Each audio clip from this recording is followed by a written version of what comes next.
Bonjour tout le monde, aujourd'hui je vous propose une vidéo qui va analyser comment les médias ont traité un accident impliquant une cycliste avec un chauffeur de poids lourd et toutes les conséquences que cela peut impliquer. L'actualité a donc été couverte par plusieurs médias. Le Parisien est le premier à avoir parlé de l'accident. Il relate que la cycliste a eu l'accident proche de son lieu de travail, qu'elle circulait sur une bande cyclable et a été renversée par un chauffeur de camion qui tournait et ne l'a pas vue. Et il est rédigé dans l'article, je cite, « Le conducteur ne pouvait absolument pas la voir ». Et ce même article se termine de la manière suivante, je cite, « Ils doivent impérativement porter les équipements de protection individuelle, à commencer par le casque et la chasuble fluo. Ils doivent non seulement respecter eux aussi le code de la route à la lettre, mais également améliorer leur visibilité ». Ces mots sortis dans le contexte de l'accident sont complètement hors de propos et je vais vous expliquer plus tard pourquoi. Vous pourrez retrouver en description les sources que je cite, mais les articles étant en ligne, il est possible qu'ils soient modifiés entre temps. Pour ce qui est de l'article de BFM, il retranscrit dans les grandes lignes ce que propose le Parisien, en remettant la responsabilité, une fois de plus, sur le cycliste, je cite, « Selon les premières constatations, la victime se trouvait dans l'angle mort du poids lourd. Sous-entendu, la victime n'avait pas à être là. » CNews a également rédigé un article qui reporte également la responsabilité sur le cycliste, je cite, « Un terrible drame qui rappelle l'importance pour les cyclistes de bien prendre en compte l'angle mort des camions, poids lourds et bus lorsqu'ils s'en approchent. Sous-entendu, c'est aux cyclistes de faire attention.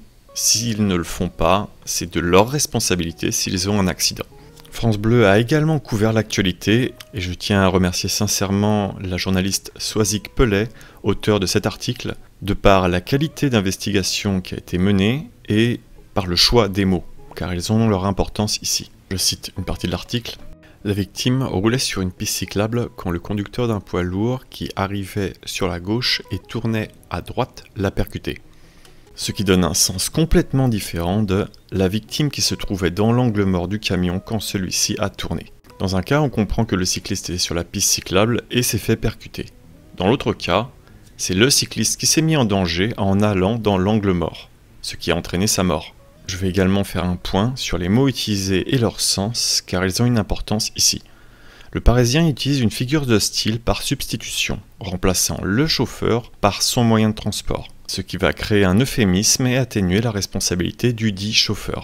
Et dans le même temps, la victime est bien appelée cycliste et non vélo. Et on peut le retrouver sous cette forme écrit dans l'article. Je cite, « Elle ne quitte pas la piste cyclable, mais, problème, un camion se trouve sur sa gauche. » Le chapeau parle également d'angle mort du camion.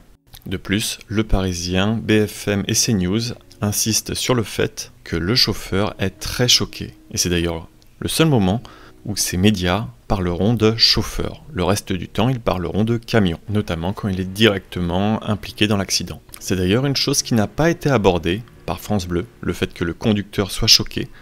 France Bleu a préféré relayer les faits objectivement sans y apporter d'émotion. Cette émotion qui forcément crée de l'empathie envers le chauffeur. Et ce sentiment est renforcé quand dans la même phrase on retrouve le fait que le chauffeur est choqué, que les dépistages montrent qu'il n'a pas consommé d'alcool avant de prendre le volant et que le cycliste était dans son angle mort. Tout sous-entend que c'est la faute à pas de chance et qu'il n'y a aucune solution ici.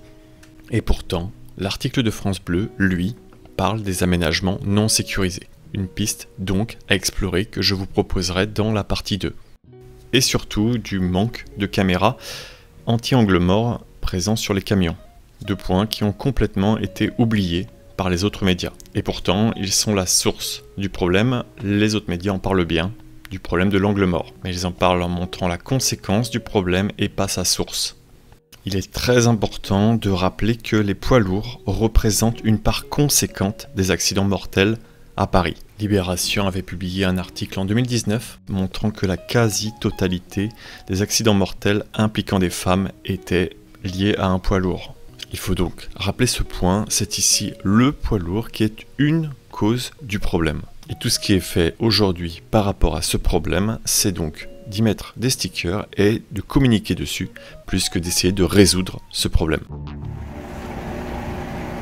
Non, je le vois pas, je le vois pas. Là je le vois juste quand il arrive à côté de moi en fait. On est par exemple à un feu, qui est un vélo sur notre gauche ou notre droite et qu'on ne le voit pas dans notre angle mort, on peut l'écraser quoi. C'est vraiment ça ma plus grande peur, quoi. Pour l'un, c'est juste une peur, pour l'autre, ça sera une conséquence irrémédiable. Heureusement, il existe des solutions, avec par exemple des caméras, car aujourd'hui on dispose de technologies, ou des meilleurs habitacles et détecteurs. Il est également possible d'interdire l'accès à certaines zones aux poids lourds. C'est quelque chose qui est fait dans certaines villes d'Espagne en mettant en place une zone à trafic limité. Une autre cause est due à l'infrastructure, car l'on sait qu'en agglomération, dans 44% des cas, les accidents mortels impliquant des cyclistes ont lieu au niveau des intersections. Ce sont donc les zones à protéger en priorité. Il est possible de protéger ces zones avec de meilleures infrastructures comme, par exemple, des carrefours à la hollandaise. Si cela vous intéresse d'en savoir plus, j'ai fait des sujets dédiés que vous pourrez retrouver en fiche et en description. Pour conclure, les médias jouent un rôle important sur la responsabilité de chacun. L'article de France Bleu le prouve en remettant en question les poids lourds et leurs angles morts, et également les aménagements cyclables qui ne sont pas suffisamment sécurisés. Alors qu'au même moment, les autres médias pointent du doigt le cycliste qui n'a pas fait suffisamment attention à l'angle mort et qui n'était pas suffisamment visible et protégé pour éviter cet accident. Ça n'aide pas à améliorer la sécurité des cyclistes, bien au contraire, car on occulte ce qui pourrait être amélioré pour garantir cette sécurité. Il faut donc changer d'approche pour que tous, ensemble, puissions rouler en sécurité. Je vous dis à bientôt pour de prochaines vidéos et bonne route.